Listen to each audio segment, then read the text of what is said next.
isang globalisadong mundo, lumalaganap ang Korean culture sa ating bansa. Kilala ang mga Pilipino sa pagiging K-pop fan, panonood ng K-drama, at pag-aaral ng kanilang lengguwahe, Hangul. Ngunit, gaano ba ka-familiar ang mga Pilipino sa Korean culture? Nag-interview kami ng ilang mga Pilipino sa Ayala Malls Philippines mula sa iba't ibang henerasyon. At dito, sinubok namin ang kanilang kaalaman sa Korean culture. So, good afternoon po. May I know your name, age, and occupation po? Lance po, I'm 20 and student pa lang po. Joanna, and I'm 37 years old, virtual assistant. Joko Diaz, aircraft fueler. Age po? 44. I'm Lenet Ponte. I'm 70 years old and I am a dentist. Can you give us po the name of these three K-pop bands po? Blackpink. That's Blackpink. I'm sorry, I'm not, that's not familiar. Ay, di ko po kilala boy groups. Familiar, somehow. BTS? No. They're 17. No idea. They're 17. 17. 17. I've never heard of them. No. And hindi ko rin po kilala. BTS. Sila yung BTS. That's BTS. Yeah. Can you name these three iconic Korean dramas po? Sige po. Hindi rin po, sorry. Lovely Runner po yung title. Okay. Hindi ko maalala eh, pero napanood ko na siya. Yung title po niya is Lovely Runner. Okay. Ghost Fighter. No? Yung title po is Lovely Runner. Lovely Run. Lovely Runner. No. Queen of Tears, ayun po. No, hindi ko maalala talaga. Queen of Tears. Queen of Tears. Oh, never heard of it. Never seen it. Title po is Queen of Tears. Queen of Tears. I know her, but I don't know the name. But I recognize her. Hindi rin po familiar. Strong Double Suit. Opo, Strong Girl Double Suit. Ito naman. Hindi ko rin na. Comedy naman yan eh. Opo, rom-com po. Rom-com po siya actually. Yung title po niya is Strong Girl Double Suit.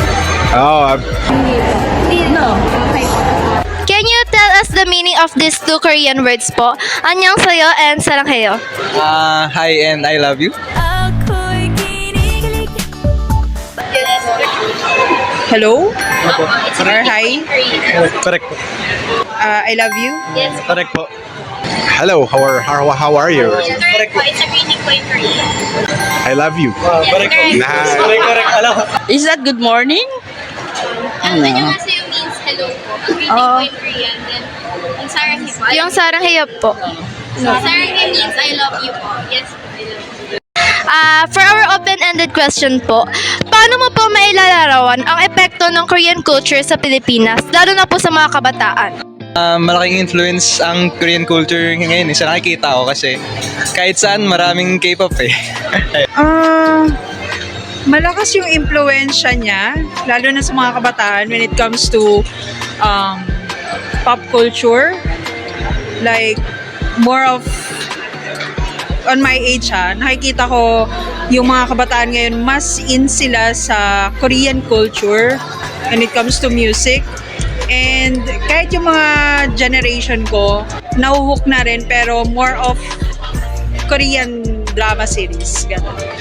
Malaki, syempre, nawawala na yung... hindi nyo na na-experience yung mga na-experience ng mga kami nung lumalaki. Nagmataya-taya ba kayo? Nagtaguan kayo? Nagpatintero? Ano pa ba? Mga ganun laro lang. I'm sure hindi nyo masyado... Kami nilaro namin yun competitively. Pitik sa tenga, lusutan, yung mga ganun. I don't know kung ginawa nyo yun or hindi. Naranasan. Baka sa school nyo nilang ginawa. Opo, sa mga buwan ng makeup. Oh, no, I mean, yeah, sa school, yeah, yung mga ganun. May mga ganun Nung lumalaki kami, ginagawa lang namin yun for fun. Like, pag wala lang kami mag-brown out, yun, ganun. Wala kasi kami social media, walang internet. Ganun. Ang effect mo sa mga kabataan, ginagaya yung fashion, yung language, tsaka yung mga ugali nila.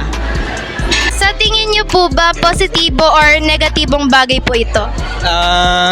Depends. Pwedeng nakakatulong sa mental health, pwedeng sobra-sobra, naubos na yung pera, ganun-ganun sa K-pop.